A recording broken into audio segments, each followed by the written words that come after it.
ഹരിപ്പാട് എട്ട്യാകരി പാടശേഖരത്തിൽ പക്ഷിപ്പനി സ്ഥിരീകരിച്ചു.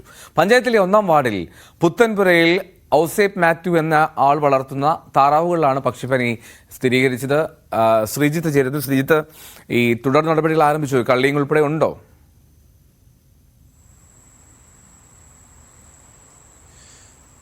എൽദോ, കള്ളിങ് ഉൾപ്പെടെയുള്ള നടപടികളിലേക്ക് പോകും. ഇത് കഴിഞ്ഞ ഒരു 3-4 ദിവസം മുൻപാണ് ഇത് താറാവുകൾ ചത്ത് വീഴുന്ന സ്ഥിതിവിശേഷം ഉണ്ടായിരുന്നത്.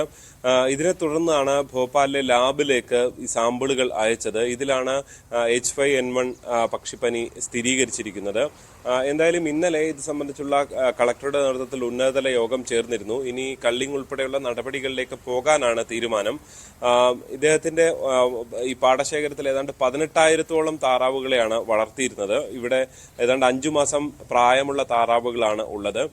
എന്തായാലും 1 കിലോമീറ്റർ പരിധിയിലുള്ള പക്ഷികളെ, താറാവുകളെയും കോഴികളെയും എല്ലാം കൊന്ന് ശാസ്ത്രീയമായി സംസ്കരിക്കുന്ന നടപടികളായിരിക്കും ഉണ്ടാകുക.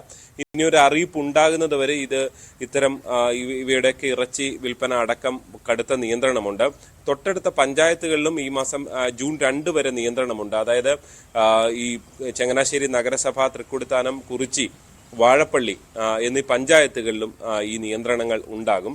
എന്തായാലും കള്ളിങ് എപ്പോൾ എന്ന് വ്യക്തമാക്കിയിട്ടില്ല. ഒരുപക്ഷെ ഇന്നോ നാളെയോ അതിന്റെ നടപടികളിലേക്ക് പോകുമെന്നാണ് പ്രതീക്ഷിക്കുന്നത്. നേരത്തെ മണർകാട് പഞ്ചായത്തിൽ സർക്കാരിന് തന്നെ കോഴി ഫാമിലും സമാനമായ രീതിയിൽ ഈ പക്ഷിപ്പനി സ്ഥിരീകരിച്ചിരുന്നു. അവിടെ ഏതാണ്ട് അത് പക്ഷെ ഒരുപാട് ദൂരെയാണ്, തമ്മിൽ ഒരുപാട് ദൂരമുണ്ട്. പക്ഷെ അവിടെ ഏതാണ്ട് 9,000 കോഴികളായിരുന്നു അവിടെ ഉണ്ടായിരുന്നത്. തൊട്ട് അടുത്തുള്ള 1 കിലോമീറ്റർ പരിധിയിൽ ഏതാണ്ട് എല്ലാം കൂടെ ചേർത്ത് ഒരു 9,500-ഓളം പക്ഷികളെയാണ് അന്ന് കള്ളിങ് പ്രവർത്തനത്തിലൂടെ ശാസ്ത്രീയമായി സംസ്കരിച്ചത്. എന്തായാലും ഇവിടെയും അതിലേക്ക് അത്തരം നടപടികളിലേക്ക് വേഗത്തിൽ കടക്കാനുള്ള ഒരുക്കത്തിലാണ് ജില്ലാ ഭരണകൂടം. എൽദോ. ഓക്കെ ശ്രീജിത്ത്, അപ്പോൾ എങ്ങനെയാണ് പൂർണ്ണമായും ആരോഗ്യവകുപ്പിന്റെയും ഒപ്പം തദ്ദേശ ഭരണ സ്ഥാപനങ്ങളെയൊക്കെ പൂർണ്ണമായുള്ള ഇടപെടൽ അവിടെ നടക്കുന്നുണ്ടോ? ഈ എത്രയും താറാവുകൾ, അതായത് 18,000 താറാവുകൾ എന്നൊക്കെ പറയുമ്പോൾ അതൊരു വലിയ എന്താ പറയുക, കൃഷി തന്നെയാണ്. അപ്പോൾ ഒരു ആശങ്കയുടെ സാഹചര്യമുണ്ടോ ആ പ്രദേശത്ത് ജനങ്ങൾക്കിടയിലെങ്കിലും?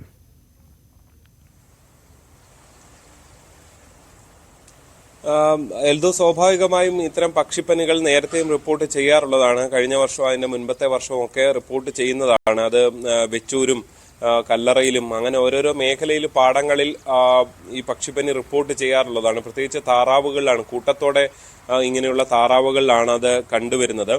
ഇത്തവണ ആദ്യം റിപ്പോർട്ട് ചെയ്ത പക്ഷേ ഒരു സർക്കാരിന്റെ കോഴി ഫാമിൽ തന്നെയാണ് എന്നുള്ളത് ഒരു മാറ്റം മാത്രമാണുള്ളത്.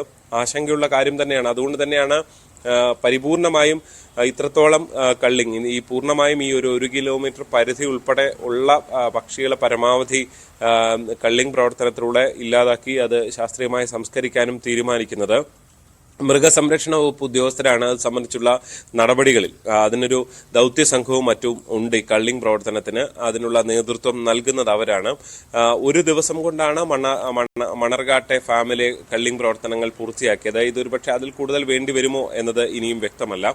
എന്തായാലും അതിനെ സംബന്ധിച്ചുള്ള എപ്പോൾ കള്ളിങ് എങ്ങനെ എന്നത് സംബന്ധിച്ചുള്ള വിവരങ്ങൾ വരുന്നതേ ഉള്ളൂ. അതിനെ സംബന്ധിച്ചുള്ള അറിയിപ്പുകൾ ജില്ലാ ഭരണകൂടം ഇതുവരെ നൽകിയിട്ടില്ല. ഒരുപക്ഷെ ഇന്നോ നാളെ ഉണ്ടാകുമെന്ന് തന്നെയാണ് പ്രതീക്ഷിക്കുന്നത്. എന്തായാലും ആശങ്കയുള്ള സാഹചര്യം തന്നെയാണ്. പക്ഷേ ഇതിനെയൊക്കെ എല്ലാ വർഷവും ഇങ്ങനെ നേരിട്ട് കൂടുതൽ പടരാതെ നേരിട്ട് കൊണ്ട് മുന്നോട്ട് പോകുന്ന ഒരു സ്ഥിതിവിശേഷമാണുള്ളത്. പ്രത്യേകിച്ച് ഇറച്ചി അടക്കം, ഇതിന് മുട്ടയടക്കം എല്ലാം ഈ മേഖലയിലാകെ 10 കിലോമീറ്റർ പരിധിയിലാകെ നിരോധിച്ചുകൊണ്ടുള്ള പ്രവർത്തനമാണ് എല്ലായിടത്തും നടത്തി വരുന്നത്. അത്തരം ജാഗ്രത പുലർത്താറുണ്ട്. അതുകൊണ്ട് ഇത് കൂടുതൽ ഇടങ്ങളിലേക്ക് പിന്നെയും പടരുകയോ അത് കൂടുതൽ ഒരു ദുരന്തമായി മാറുന്ന സ്ഥിതിവിശേഷം ഉണ്ടാകാറില്ല. എൽദോ. ശരി, ജി ശ്രീജിത്താണ് വിവരങ്ങൾ പങ്കുവച്ചത്.